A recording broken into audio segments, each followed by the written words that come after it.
গঙ্গা যেমন, এই গঙ্গার যে স্থূল রূপটা আমরা জল দেখছি, সূক্ষ্মরূপ মকর বাহিনী এবং চতুর্ভুজা,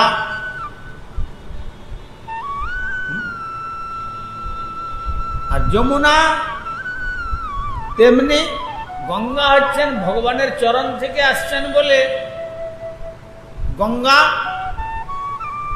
গঙ্গার বর্ণ হচ্ছে চরণামৃতে, তো চন্দন এই সমস্ত ছিল, সেই জন্য গঙ্গার জলে সেই চিহ্ন এখনো পাওয়া যায়। দেখবে গঙ্গা জল কখনো স্বচ্ছ হয় না।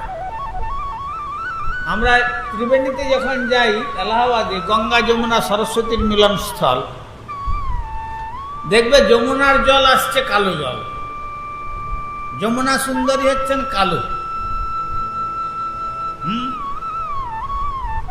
আর গঙ্গা দেবী হচ্ছেন চন্দন সিক্ত একবারে বর্ণ, ভগবানের চরণ সম্ভূতা, বিষ্ণু পাদার্ঘ সম্ভূতা।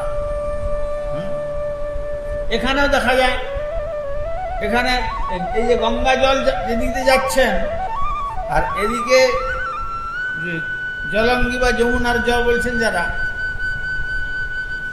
তার দুই জলের একরকম হয়, জল তো একরকম হবে, কিন্তু কোথায় সেই গোমুখ থেকে আসছে চিন্তা করে দেখো।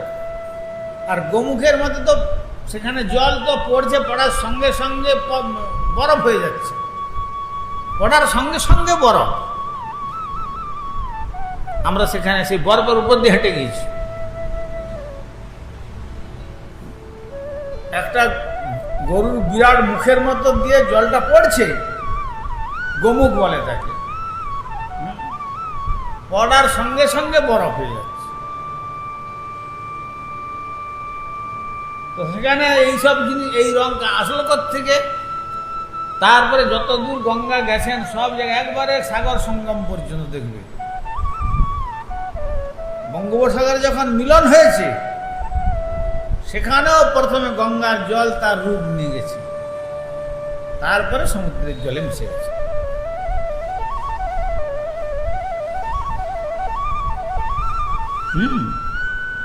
তো আমরা এখানেও দেখতে পাই, গঙ্গায় পেরোলে যখন পেরোতাম তখন নৌকায় দেখা যেত এপাশের জল একরকম রং, ওপাশের জল আরেক রকম রং। এইরকম তেমনি এদের মূর্তিও আছে। একটি হচ্ছে